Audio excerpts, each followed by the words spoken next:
right. Circle right here, Greg. Yeah. Perfect.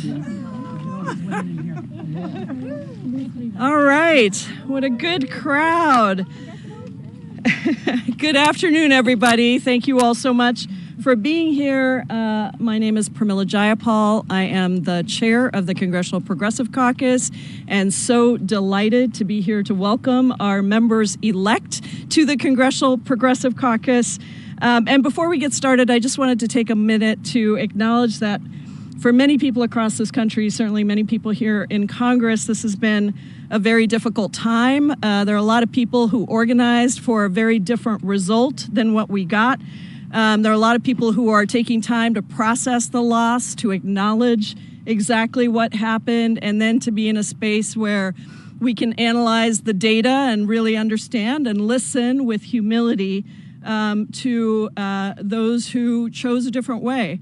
But also for many of us, we represent districts where we have people who are in tremendous fear and grief and uncertainty. And so we're encouraging everybody to continue to check in with each other, with your friends, with your family, and certainly our members-elect are closest to the ground in their districts and are doing exactly that. I do want to say that we're going to focus most of this press conference on our new members. The one thing I would say is that obviously this was not the result of just one election. There have been many things that have led us to this point, but certainly we have to look at this election as well as the lead up to this, and clearly not enough voters knew what Democrats were going to do to make their lives better, particularly poor and working class Americans across this country. We are still awaiting the makeup of the House, but obviously it's a very slim path to the majority. And I think we are going to do our work to help rebuild and to come back from this loss and recalibrate. But to help ground us in our power, to remind us that we had many victories as well, to showcase the bright lights, the new warriors for justice that are joining us, this is a wonderful day to introduce to you those very people, the new progressive members that are here today, and a couple that weren't able to make it because their races are still waiting to be called, or because in one case somebody is still doing the work that she was hired to do. These are members-elect who ran on progressive, populist economic ideas that spoke directly to the working class and to poor people and rejected corporate money. They are evidence that progressive power, despite everything that we are dealing with, is still growing.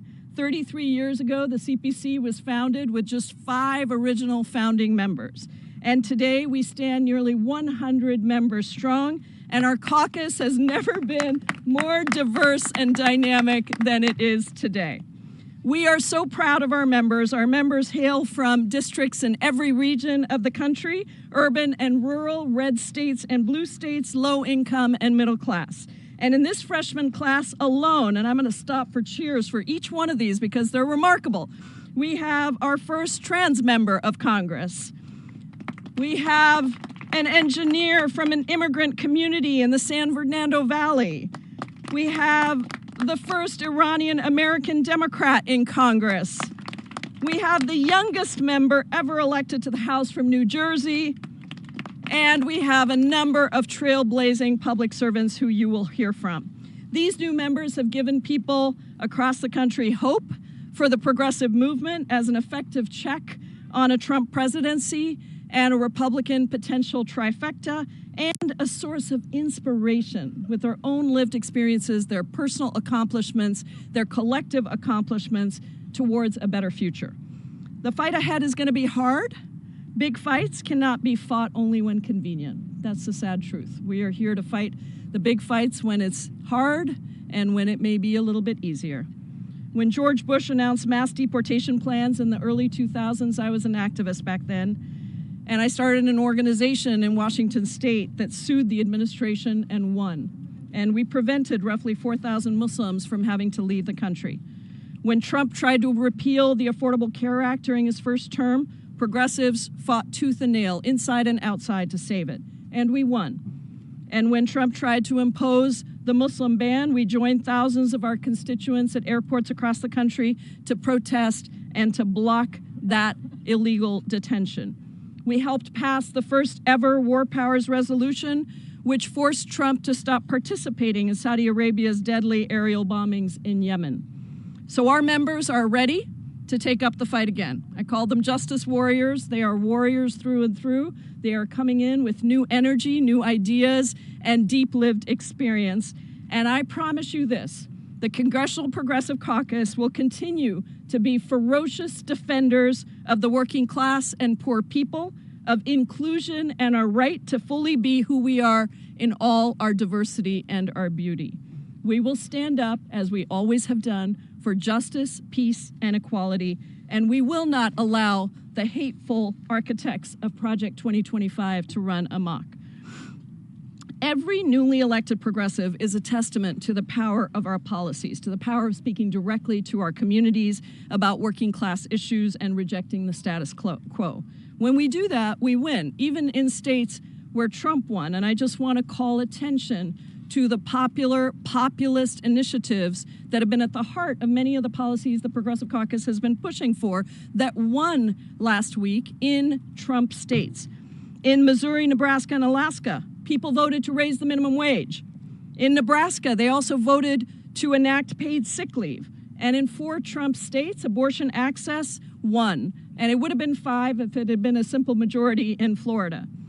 As chair of the CPC for the past 6 years, I am so proud of our tremendous growth, of our incredible members that have come in every class. And I know at my core that the progressive movement is here to stay, and we will continue fighting for the things we have always fought for. I'm proud of the bold progressive proposition agenda that our caucus authored earlier this year in the hopes of a trifecta or a Democratic White House and Senate and House. That lays out a very clear plan for addressing the cost of living issues that are squeezing American families. I'm proud of the bold slate of executive actions that we proposed 2 years ago, many of which were subsequently adopted by the Biden administration, that led to expanded health care and canceled billions of dollars in student debt and strengthened workers' rights on the job. We were, if you remember, the first to call for a $15 minimum wage right here in the Progressive Caucus. We have been on the front lines of every fight for justice with our core economic agenda at our center, but not divorced from gender and racial justice, in tandem with it, inclusivity at the center. We called on the House to pass paid sick leave for rail workers. We have been leading champions of the PRO Act, and you will regularly find CPC members standing on picket lines, whether it was with the UAW members or recently with striking machinist workers in my home state. So we've had incredible, invaluable support and partnership of our progressive allies on the outside, many of whom will be joining us later today in our orientation. And I know that we can continue to lead a historic resistance in 2025 and pave the way for a new kind of Democratic Party based on that popular and populist economic agenda. Before we go to our new members, I want to turn it over to the CPC's incredible whip, hailing from Austin, Texas, Representative Greg Casar. Good morning. Today is such an important day where we get to introduce the new members of the Congressional Progressive Caucus. These are going to be the members that are the reinforcements to protect our communities against a Trump presidency, to lay out a vision of the future, to reduce the harm of chaotic Republican members of Congress, and to win us the kinds of popular majorities across the country that we need to be able to get things back on track. They're going to be the people that are on that front line of defense, but we don't plan on staying on defense. These members really lay out the path for what the future of the Democratic Party can and should be. Donald Trump ran the oldest trick in the right-wing playbook. He said that everybody's problems are caused by a vulnerable group of people that he blamed over and over and over again. But these members, in their campaigns, stuck to their progressive values and also spoke directly to working people to build an electoral majority. They said, it's not immigrants that are driving up housing prices, it's Wall Street. It's not trans people that are causing your worsening healthcare. It's big pharma. These are the members that are authentic, that are proud, that are from their communities, that have promised to deliver to their communities and are unafraid of standing up to the real powers that be. And that's the core of who the Democratic Party is. And everybody knows here, I know everybody covering this is talking about the Democratic Party's soul searching in this moment. And we should be doing that soul searching. And you find that soul in these new members of Congress. In these new members of Congress. If we were more like the people that were calling for change, that are telling the Democratic Party they want us to be champions for everyday people, for working people, and for civil rights, then that's how I think we build the lasting majority and the big tent that we need to be able to deliver health care as a human right, to be able to drive down housing costs, to make sure that people don't get screwed over at work and price gouged at the grocery store. If we want to build that kind of a majority, then we should listen to these new members of Congress. Everybody in America and members of the press should hear how these new members of Congress are unafraid to get back to the core vision of what the Democratic Party is all about. They're not showing up with a policy book to a gunfight. We're actually saying we need to make sure that people believe us when we say we're for working people, believe us when we say we're willing to stand up to the rich and powerful. And these new members of Congress, I believe, are going to make sure that our Democratic caucus speaks to the entire country, because these progressive ideas of making sure that everybody has the freedom to be who they want to be, everybody should have the freedom to be able to influence the decisions of their leaders, and everybody should have the freedom of being able to afford to live in this country and raise a family and retire. Those are our core progressive values, and that's who these members of Congress really are. So I'm so excited to introduce them to you all today. All right, here we go. This has been the best day for me since the election, is meeting these incredible people. And so let me begin by introducing our newest official member of the Progressive Caucus, even if she has been a veteran for a couple of months now, from the heart of Newark, New Jersey's youngest member of Congress ever, LaMonica McIver. Thank you so much, and good afternoon, everyone. It's a pleasure to be here. As mentioned, I'm LaMonica McIver, representing New Jersey's 10th Congressional District, the youngest member to come from New Jersey and the second African-American woman to represent New Jersey. I'm super excited to be here. I come from City Council in the city of Newark as the youngest woman president of the City Council and the youngest woman ever elected to the City Council, and I'm super excited to be here today.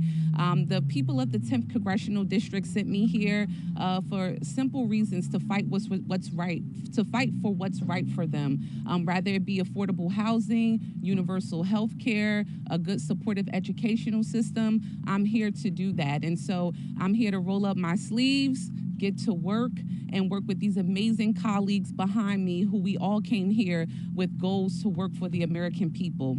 I know so many people have bent on the election, but as our wonderful chair said, we are the shining bright stars today to go in and fight and deliver for the people. So I thank you so much for being here to meet us today, and really looking forward to doing the work with my amazing colleagues. Thank you so much. Beautiful. Wonderful. We're going to stay in New Jersey. We have another new progressive champion in New Jersey, Representative-elect Nellie Poe. Thank you. Well, good afternoon, everyone. My name is Nellie Poe, and I am just very happy to be here today. First and foremost, let me just share a little bit about myself. I've been in the New Jersey State Legislature for over 27 years.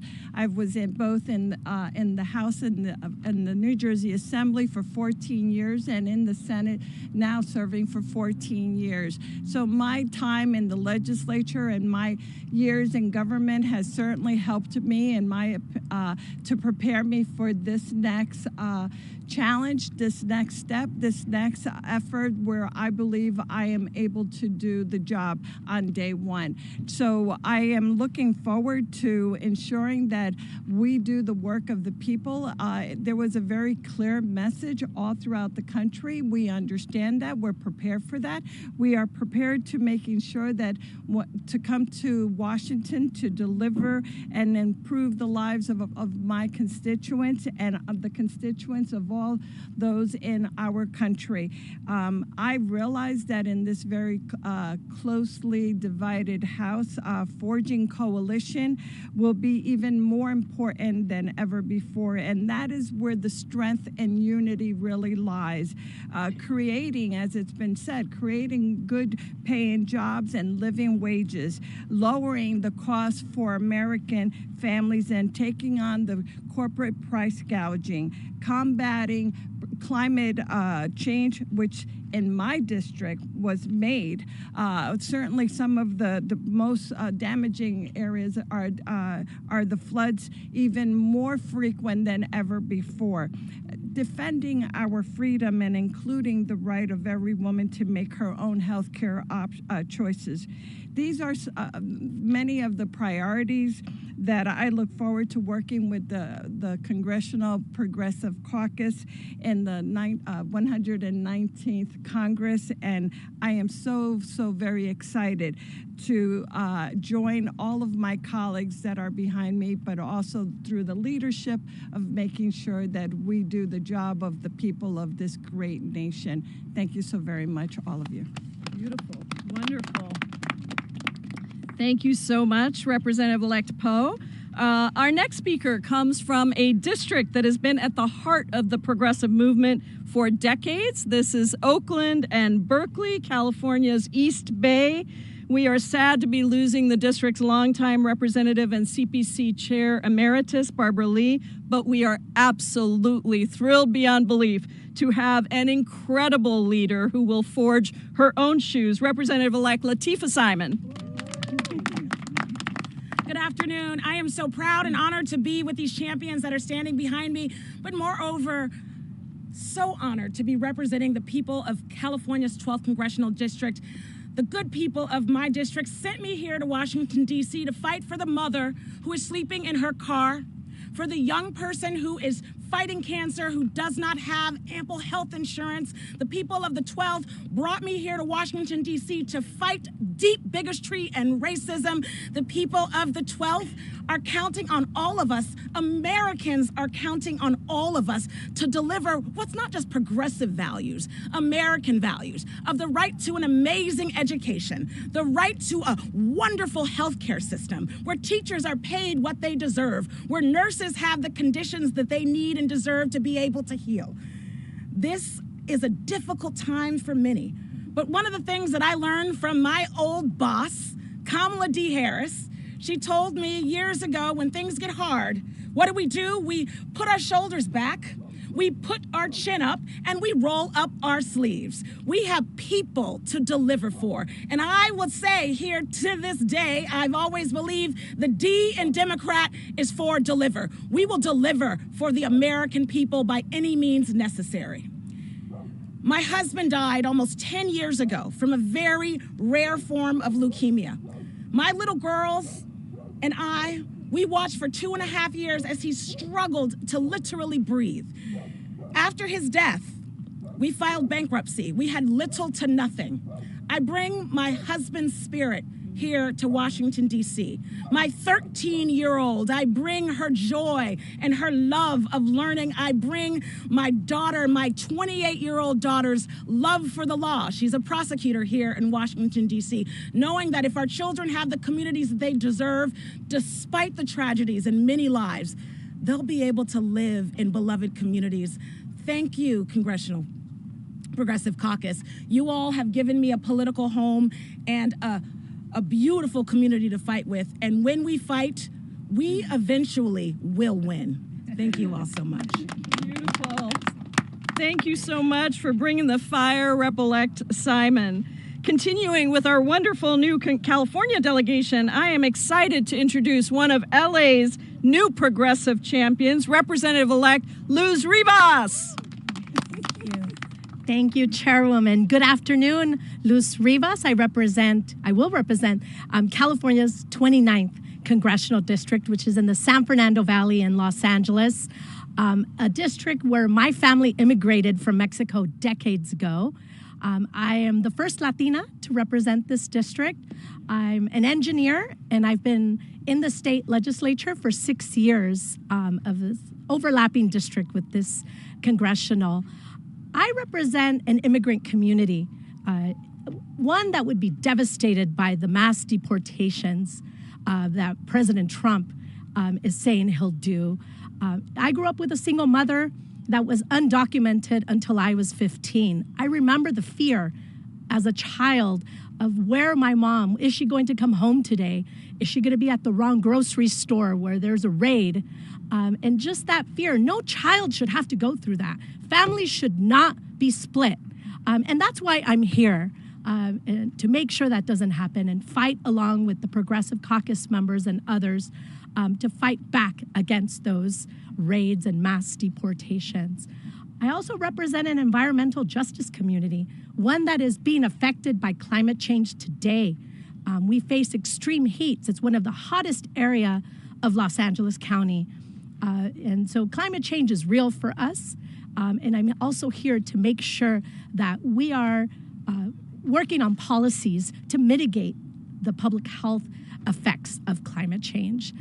Thank you so much to the Congressional Progressive Caucus. I'm excited to join them today and would love to meet all of you soon. Thank you. Excellent. Thank you so much, Representative-elect Rivas. And next up, another LA new progressive voice in Congress, Representative-elect Laura Friedman. Oh, in California. Congress. Hi, everyone. I'm Laura Friedman, and I am honored to be representing the 30th Congressional District, which is the seat currently held by now Senator Adam Schiff. So my story is that I'm on my father's side, first generation. My husband is an immigrant, and like many immigrants, he has struggled over the years with his own small business that he created, like so much of our immigrant community, dealing with being a small business owner. He's a landscape contractor and designer. He puts his sweat and his heart every day into the work he does. And he struggles with all the things that so many Americans are struggling with, making sure that his employees can get paid every single day, making sure that they have access to health care, making sure that he's not just run over by the large trucks of large corporations that seem to operate in a different kind of rule set.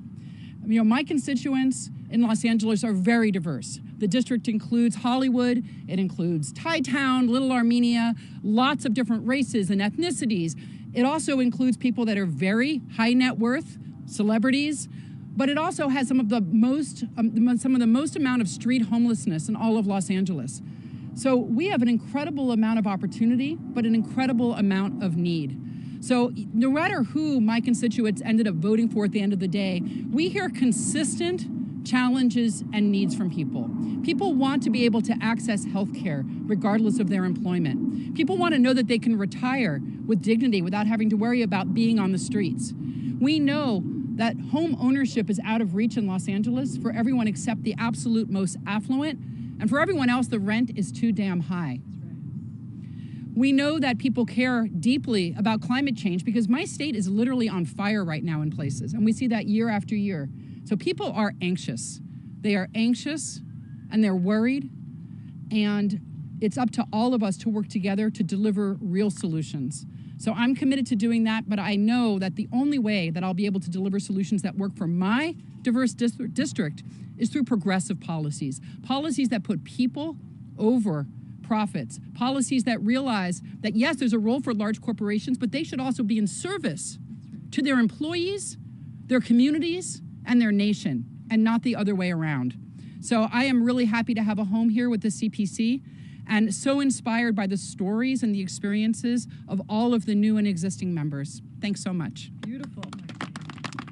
Fantastic. Thank you so much, Representative-elect Friedman. Now, coming back to the East Coast from President Biden's home state of Delaware, it is my honor to introduce the trailblazing Representative-elect Sarah McBride. Well, thank you so much, Chair Jayapal and Whip Kassar, for bringing us together. Thank you so much to the Congressional Progressive Caucus, not only for your support over the last year and a half, but for your leadership for decades in the United States Congress on behalf of workers, retirees, and their families. I am so excited to stand here among so many incredibly effective change makers. Just a fraction of the incoming Democratic freshman class that I am so excited to work with, to roll up my sleeves with, to dive into the details, and to deliver real progress for the constituents that we represent. I am also honored to be here as the new member of Congress representing the entirety of the great state of Delaware. I first decided to run for office, to run for the Delaware State Senate, to represent the district that I was born and raised in, because of my experiences as a caregiver to my husband, Andy, during his battle with cancer. And from the first moments after Andy was diagnosed with cancer, we both knew how lucky we were. We knew how lucky Andy was to have health insurance that would allow him to get care that would hopefully save his life. And we both knew how lucky we were to have flexibility with our jobs that allowed Andy to focus on the full-time job of getting care and me to focus on the full-time job of being there by his side to care for him, to love him, to marry him, and when we found out that his cancer was terminal, to be there by his side to walk him to his passing. And I decided to run for office because up until his last breath, both of us knew how lucky we were. And I do not believe that in the wealthiest, most developed nation on earth, that time and that ability to get care should be a matter of luck. I believe it should be the law of the land. And I am proud that during my time in the Delaware State Senate, I brought Democrats and Republicans together to pass paid family and medical leave and to secure the largest investment in our state's Medicaid program since so many of these leaders in the Congressional Progressive Caucus passed the Affordable Care Act back in 2010. Now, obviously, we enter Congress at an inflection point in our country. And I think all of us standing here are prepared to protect our progress as a nation.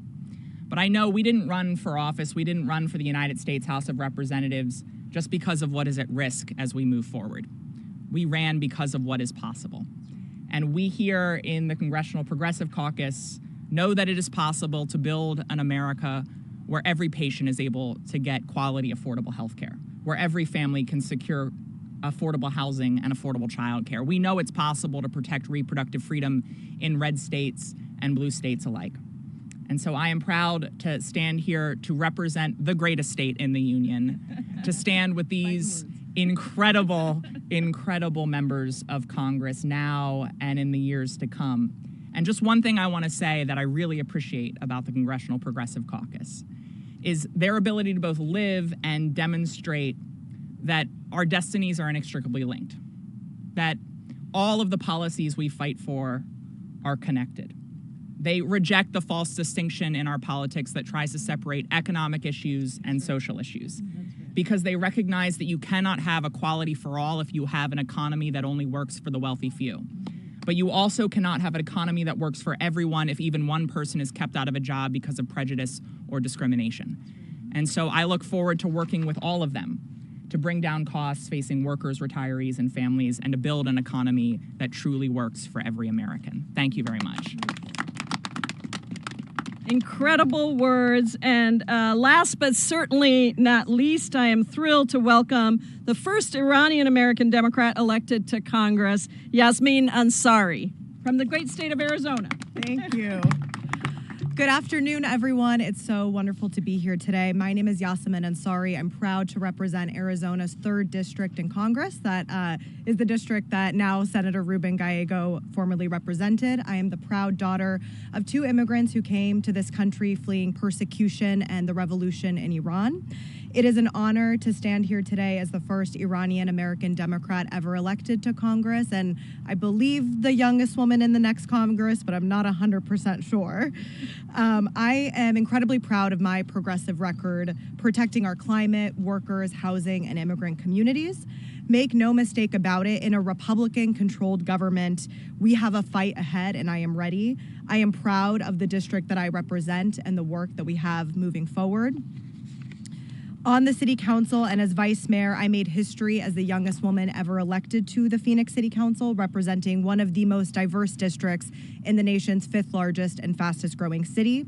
Phoenix continues to face climate catastrophes. We had triple-digit days well into October. We're on the front lines of record-level heat and hundreds of individuals dying each year, a quickly growing unhoused population, so there's a lot of work to do. In my time serving Phoenix, I helped protect abortion access when Roe v. Wade was overturned, raised wages for thousands of workers in our city, led the creation of a worker heat safety ordinance that protects 10,000 outdoor workers from extreme heat. And when it comes to climate, I led the effort to unanimously pass on a bipartisan basis a transportation electrification plan, one of the most ambitious plans to install public charging infrastructure, thanks to progressive policies that my colleagues here today helped pass at the federal level. We could not have done this work without the bipartisan infrastructure bill, without the Inflation Reduction Act, without the American Rescue Plan. So I'm very excited to continue doing that work here nationally. I also was proud to work on zoning reform and helped allocate more than $140 million towards creating new emergency shelter beds, towards enacting progressive zoning reform at the city level, and to making sure that we are prioritizing the building of housing with urgency so that we can combat the national housing supply crisis. Now I'm looking forward to taking the work that I've done for Arizona families at the city level and bringing that perspective to the national level. As the youngest woman to serve in the next Congress, I also feel an immense responsibility about the issues facing our generation. As a young person, I decided to run for public office in the first place following the first Trump election because I had worked on the Paris Climate Agreement as a UN climate advisor and was devastated when Trump pulled out of that historic accord. As you know, the daughter of immigrants from the Middle East, the Muslim ban directly affected my family and so many of those in our community. District 3 in Phoenix is a very diverse district. There are more than 64 languages spoken. So it is not lost upon me that the threats and the policies that the Trump administration and the far right have proposed are going to be horrendous for our communities in District 3. And I'm ready and eager to work alongside these incredible colleagues, Chair Jayapal, Whip Kassar, and the new members and the entire Democratic Party to make sure we're standing up for housing, for healthcare, for immigrant communities, for our climate, and there's going to be so much work to do, and I'm very, very eager and excited to do so. Thank you so much. Wonderful. Thank you. Beautiful. Thank you so much, Rep-elect Ansari. And so now we're happy to take some questions. You can direct them to any of us. And if somebody has, let's see, why don't we start right here? Actually, let's go to you, and then we'll come here, and then behind you. Thank you, Chair Jayapal. I just wanted to get your reaction. Obviously, we've seen the president-elect name a number of people to his new administration, from your GOP colleague Elise Stefanik to U.S. Ambassador to the United Nations, Stephen Miller, Deputy Chief of Policy, and also Tom Homan, who he's named as the border czar. I just want to get your specific reaction to those picks. You know, you said that you would serve as a check on the incoming Trump administration. So what do these picks say to you, and what will your strategy be? Well, look, I think the election results made clear this is going to be a very challenging time. Stephen Miller and Tom Homan were the architects of a lot of the first Trump administration horrific immigration policies. And so family separation, mass detentions, those kinds of things is what was promised and by the Trump administration, and I think what we're going to have to fight. So I think we're going to continue to see a number of people that have disturbing histories being appointed to many of these positions. We're going to have to figure out how we fight that best. This is not a first Trump term. This is a second Trump term, and I take some there are both positives and negatives with that. I think we have fought this before to the point where we elected a new president in 2020. We did not elect Donald Trump. At the same time, this is many fewer restrictions with the kind of electoral majority that he won. And so I think we're in that discernment process. We'll have to figure out exactly what this looks like. And obviously, he's going to continue to name people to these positions who have been architects of Trump's Project 2025 agenda. Yes. Do you have any plans to specifically protect climate and environment We are in that process now, and any new members who want to speak on any of these topics, please just come on and step on up to the mic, and we'll give you a shot here. But I think we are in the process right now of figuring out, first of all, do we have a House majority? If we do, how slim is it? Obviously, I know that the path to that looks slim, but I do think that when it comes to protecting the Inflation Reduction Act and many of the things that we were able to get in both the IRA and the infrastructure bill, it will be very interesting to see if the same Republicans who voted no and took the dough now vote no again, because these are investments that are helping their districts. These investments helped districts across the country, including many that voted for Trump. And so I think we'll have to see what happens. Clearly, we're going to have a fight on our hands again around the Paris Climate Agreement. And around just the recognition of the reality of climate change. So I don't know how anyone could be here on this day in November with this weather and not be really conscious of what's happening here. Yes?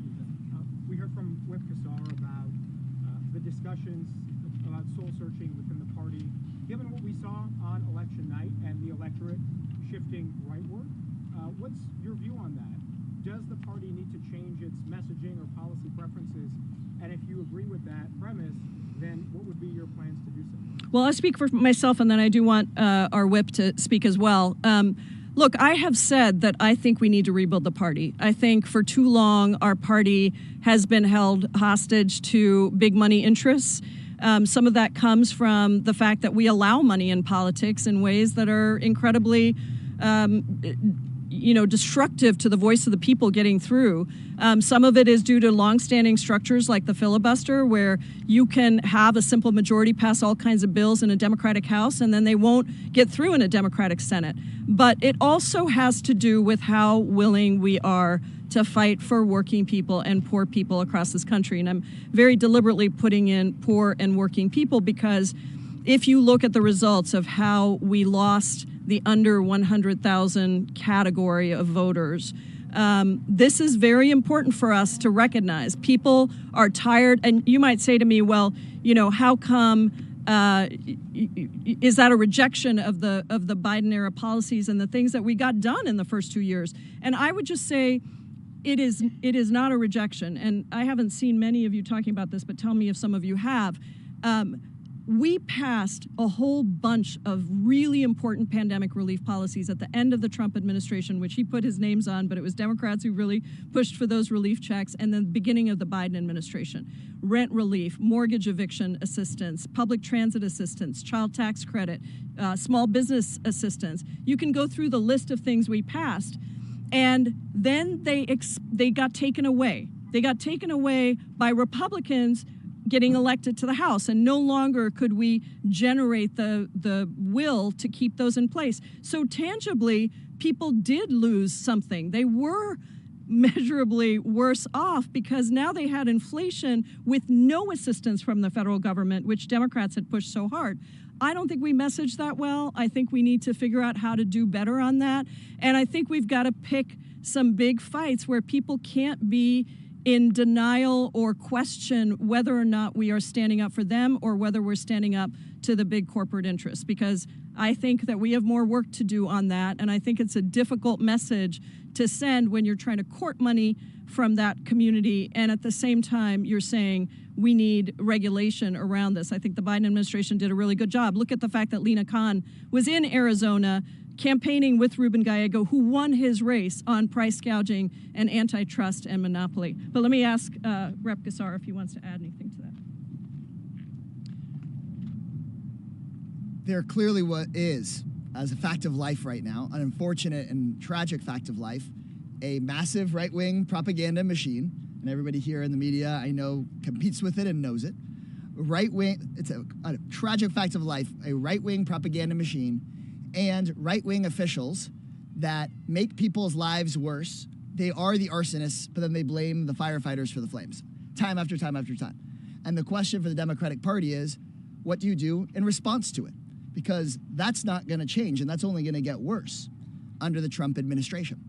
And the Democratic Party's response, I think, has to very clearly be for working people as the core of who it is that we are. For working and working class people and poor people and for everyday people. We should not abandon being the party of civil rights. We should be standing up for the rights of every single person, as Representative elect McBride just laid out. But that's what people need to hear from us first. And I think, when you asked about whether the American people moved rightward in your question, I was in swing state after swing state talking to undecided voter after independent voter, and I sensed very few, if any of them, moving actually rightward. What they wanted was a government that actually worked for them. What they wanted was somebody to make it cost less and for them not to have to keep working harder and harder to be able to make ends meet. Now, if you look at the Democratic Party platform versus the Republican Party platform, that's pretty clear that, for example, Trump's tax scam is largely benefiting the 1%, whereas Democrats are trying to help everyday people. But in talking to those voters, they said, I don't know whether, who is really for who and what here is really real. And I can't blame them for that. And so I think our job is to make it really clear who we stand up for and that we're willing to stand up against the powers that be for those everyday people. And that's what these new members have been able to do so effectively in their campaigns.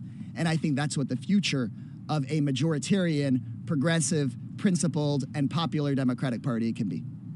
Okay, we'll go here and here and then here. Just more on this soul searching. You're talking a lot about people not knowing necessarily the work that Democrats were doing, both in this term and just on the campaign trail.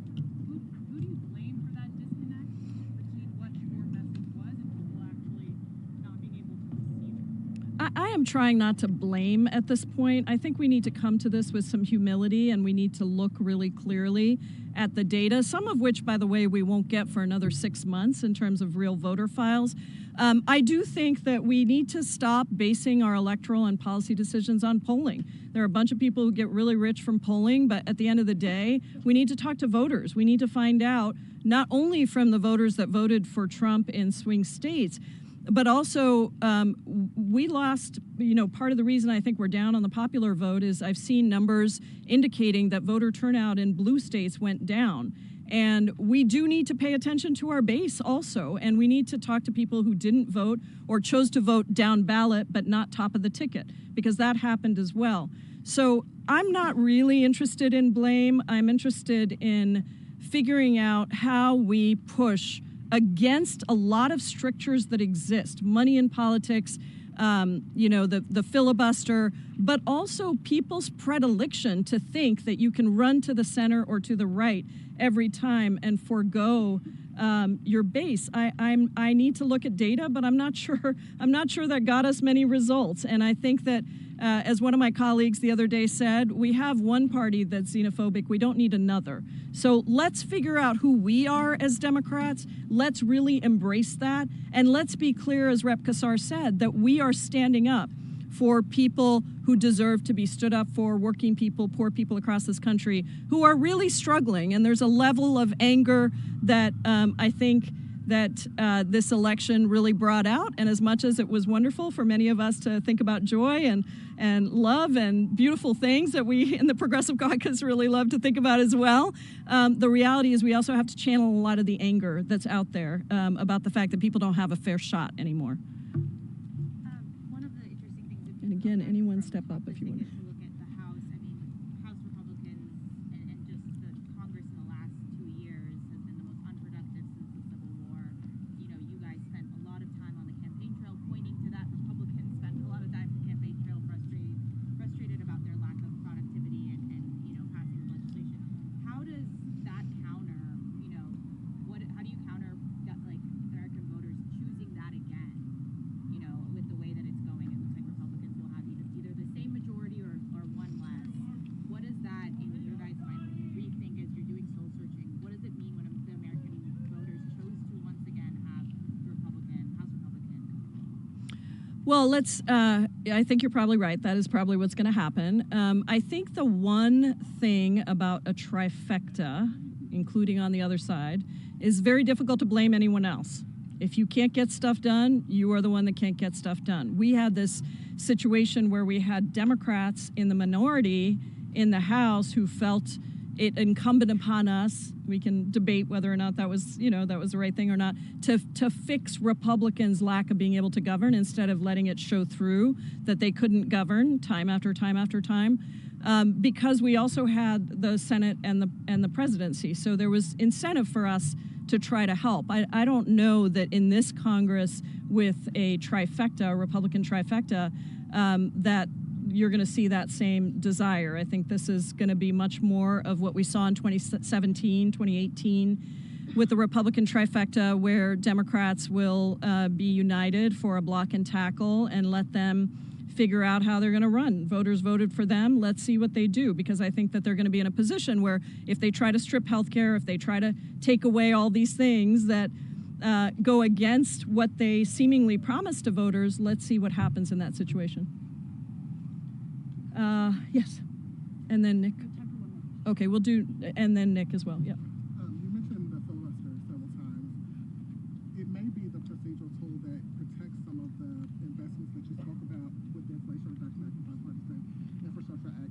How do you square the demands that Democrats have with, filibuster reform and the fact that, given this probable, Republican trifecta, that may be the tool that protects some of these investments that may be on the chopping block? Well, look, I think this is where it goes back to before this election, right? If we had had control of the trifecta and gotten rid of the filibuster to pass minimum wage, to pass paid sick leave, to pass many of these things that are passing abortion access, that are passing on ballot measures that are so popular, those aren't going to the state legislatures either. Those are going to the ballot. Then I think we would have built some trust with the American people. Republicans, don't forget, already got rid of the filibuster for taxes. The tax scam didn't require 60 votes. And so I think that I don't think it's in opposition at all. I think, obviously, would I be, am I championing getting rid of the filibuster now when the Senate has the trifecta? No. But had we had the trifecta, I would have been, because we have to show that government can deliver. And right now, even with people going to the ballot, they are bypassing their government because they don't feel like government, whether it's at the state level or the federal level, is actually going to get them the things that they need. Okay, last question, Nick. I just wanted to ask about some of the soul searching we've seen in the party so far. Some in your party have blamed voters' perceptions that Democrats lean too far into culture war issues, transgender issues as part of it. Is this helpful? How should your party be responding to those kinds of GOP attacks? Anyone want to take? So a couple things. First, I want to echo what Chair Jayapal said, that this is a moment for soul searching, and there should be humility across the Democratic Party, regardless of where you fall ideologically, regardless of what your priors are. I think we should take a beat. Votes are still being counted. There's plenty of time for us to dive into the data to really understand what fully happened and what role different issues played in this campaign. Let's be clear. The party that was focused on culture wars, the party that was focused on trans people, was the Republican Party. It was Donald Trump. It was the $100 million, $200 million that they spent on television ads. But I want to be clear, I do not believe, from what I've seen in Delaware, that voters in my state were responding to those attacks. Delaware is in the Philadelphia media market, so we were seeing those ads that Donald Trump clearly prioritized and focused in with regard to the culture wars. What I was hearing from voters across the state of Delaware, my district is urban, suburban, and rural. It looks like America. And what I was hearing was not the ads that Donald Trump was putting on the air. What I was hearing from folks is the need to build an economy that works for everyone. What I was hearing was that the American dream is increasingly unaffordable and inaccessible. What I was hearing was that we need to guarantee affordable health care, housing, and child care for every person in this state and in this country. That's what I was hearing. That's what I was campaigning on. I didn't run on my identity, but my identity was not a secret. And in a state where 2/3 of the voters are in the Philadelphia media market, with a trans candidate on the ballot statewide, that candidate not only performed on par with other Democrats, but had the highest percentage of any Democrat running for major statewide office in Delaware this cycle. And so I think what we have to all recognize here is that when a politician tries to take an issue that impacts a handful of people in a handful of states and turn it into the most important issue in an election, everyone has to ask why. And the answer to that question is that Donald Trump was trying to divide and distract from the fact that he has absolutely no policy solutions for the issues that are actually keeping voters up at night, the issues that I was hearing about on the campaign trail. And I think we have to be crystal clear as we move forward that we are going to call out the hypocrisy of Donald Trump, of disingenuously claiming that he is a fighter for working people when his agenda is pro-higher cost and pro-inflation. That's what we will get with his agenda in this administration. And that's why I think all of us are united in serving as that check on his administration and continuing to point out to people that he is not working on behalf of the diverse working class in this country. Beautiful. Well, please join me in welcoming our members-elect. We are so proud of every single one of you. We are so grateful for your service. And thank you all. I'm sure you'll get a chance to talk to them in more detail. Take care. Have a good one.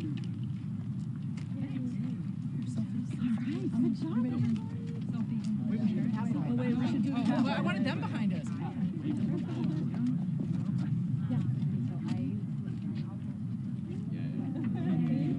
Nope, just me. Wait, can I get Congressman? Can we get one picture too? There's a text thread. We want one. Just like one more picture.